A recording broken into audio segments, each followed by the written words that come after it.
Oh, para sa mga Pilipinong pagod na, para sa mga mahihirap na patuloy lumalaban. Ito ang sigaw ng bayan. Sa ilalim ng araw na kay init, may batang walang makain, kahit pirasong tinapay man lang sa gilid.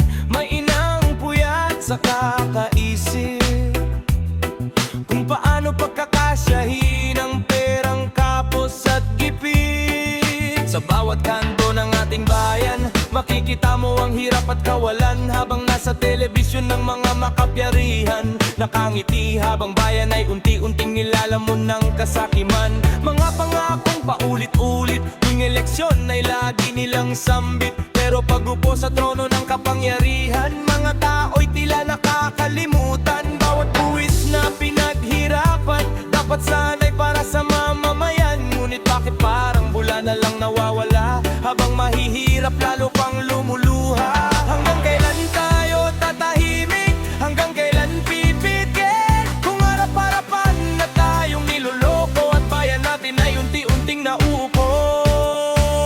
Huwag na tayong magbulag-bulagan pa. Katotohanan ay nakikita na. Ang inang bayan nating sinisinta, unti-unting sinisira nila.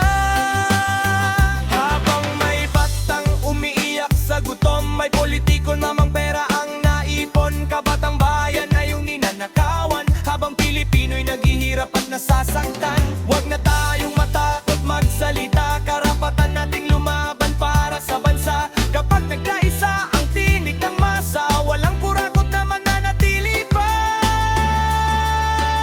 Magsasakang bilat sa init ng araw, aninilay kulang pa rin sa kabuhayang inaasam. Mangingisdang sa dagat ay nakikipaglaban, pero sa sariling bayan tila wala ng karapatan. Mga manggagawang pagod ang katawan, sahod na may kulang kahit maggapon ng laban. Habang ang nasa taas ay nagpapayaman sa pawis ng ordinaryong mamamayan.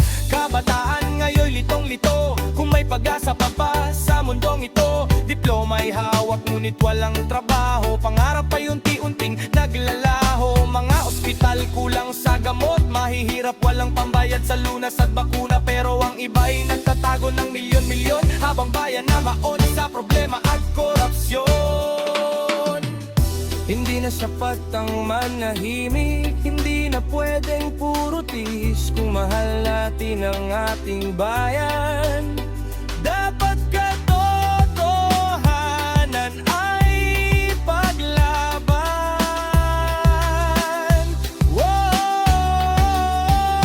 Huwag na tayong magbulag-bulagan pa. Katotohanan ay nakikita na.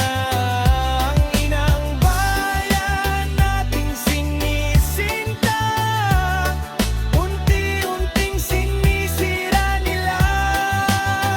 Habang may pamilyang walang tahanan, may ilang nagpapakasasa sa kayamanan. Bawat sentimong ninakaw sa bayan, katumbas ng luha ng mamamayan. Ngunit pilit pa huli ang lahat, may pag-asa habang tayo'y mulat.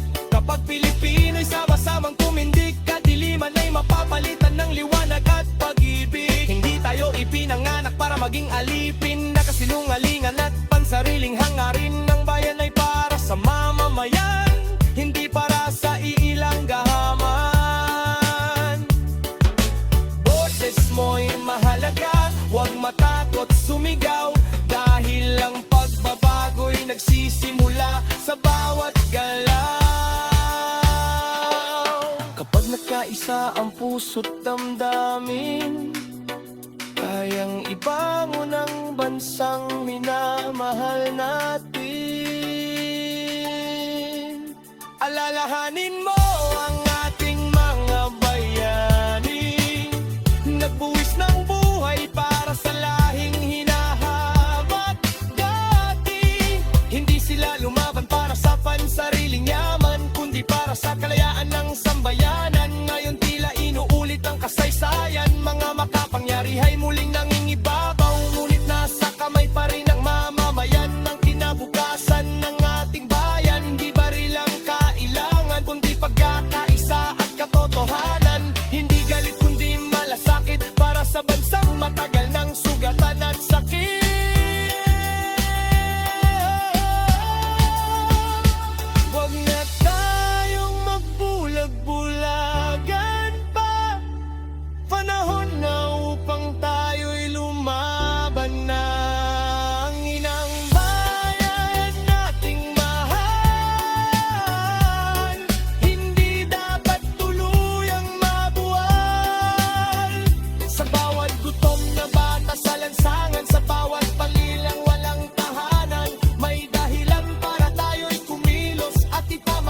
Pilipino.